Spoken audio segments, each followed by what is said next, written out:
girlfriend and I never really call each other, but we text all the time. Here she is now. How convenient. I'm eating an apple. It's so good. Exclamation point, exclamation point, exclamation point. Yeah. It's not the most ideal conversation in the world, but at least it's something. Right? I mean, sure, sometimes you can say some pretty dumb stuff, but most of the time it's actually really insightful.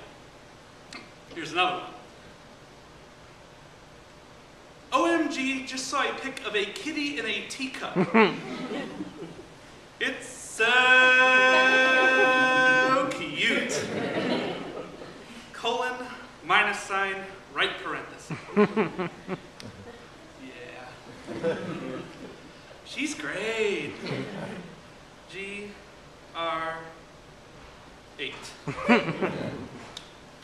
Just look at what we have become. In the early 90s, the British phone company Vodafone introduced text messaging so they could alert their customers about coverage outages and natural disasters. Despite popular belief, a kitty in a teacup is not a disaster. I'm not even a man anymore, not even human. Humans talk. They don't text, tweet, or tag. Texting is for robots. Tweeting is for angry birds. And tagging is for gang members with spray paint on my car. Honda Civic, represent. I bet you all have sent a text message or email or updated your Facebook in the last 24 hours. I did, waiting for this speech to start. And right from my phone. But when's the last time you guys have used this very same phone to talk? Exactly. Face it, the phone call is dead. Wired magazine reported in September 2011 that all these new mediums of communication have completely crowded out the phone call, leaving us in a voiceless world.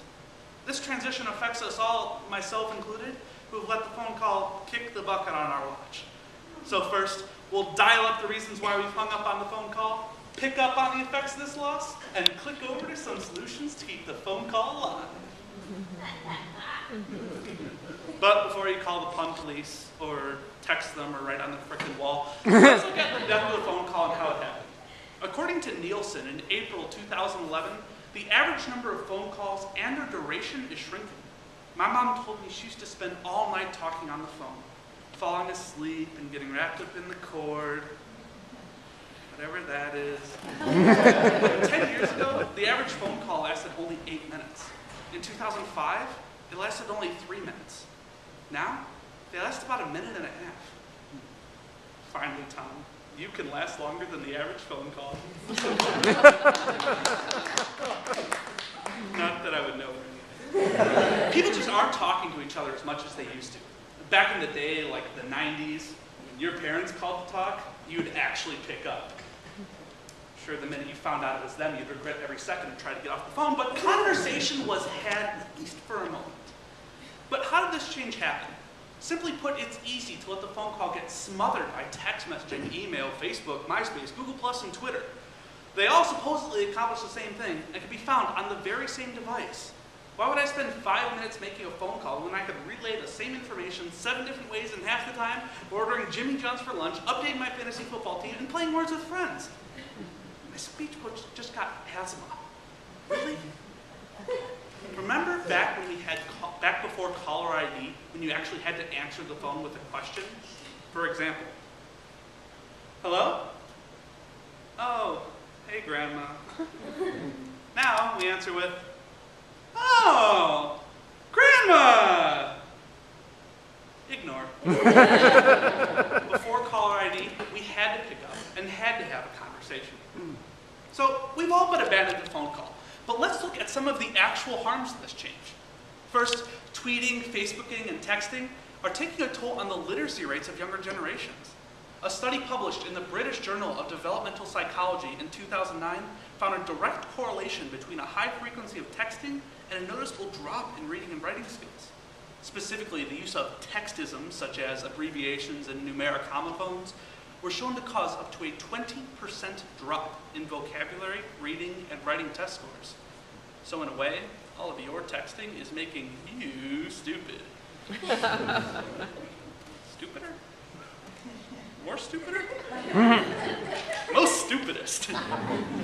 Second, the rise of text-based communication has made the phone call an intrusion. Life today is simply so fast-paced and so busy that making a phone call when a text could do a similar job is viewed as almost impolite.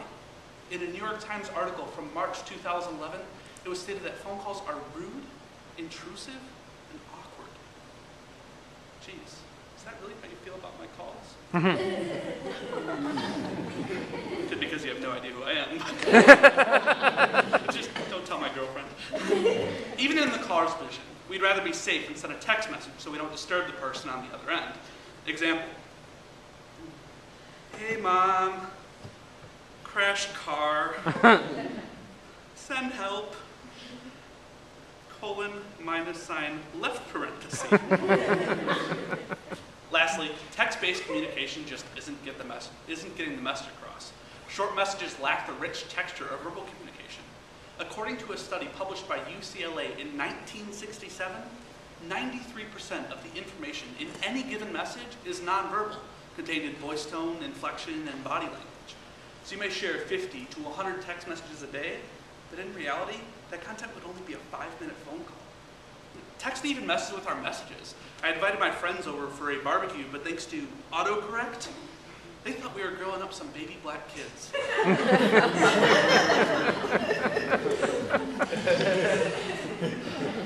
Oddly enough, they accepted. I think I'm friends with some racist candidates. Okay, so we've all but abandoned the phone call, and now we understand some of the actual harms of this change. But what can we do to keep the phone call alive and kicking, unlike the record player, the Atari, the VHS, the cassette tape, the tube TV, the Steve Jobs, etc.? Most of us are worried about the bothersome nature of a phone call, and would rather take the safe road by texting. Even though we all know it's not safe to text on the road. My cousin Susie knows this more than most. Her last words to the world were, "Julie is such a bitch!" Keep your eyes on the road, Susie. It can wait. What we need to start doing is paying more attention to actual communication and overcome this barrier between texting and phone calls. Use a text appointment, a text message to arrange a later phone call. For example, in class, call you in 10 minutes. Or, as was my case earlier, upside down in a ditch. Call you in 30. This way, we can overcome the intrusiveness of a phone call while still carry on a real conversation. Finally, while we still have these things we call phones, we should use them to make phone calls. According to a Nielsen mobile survey published in January 2012, the average American sends or receives over 3,400 text messages every single month.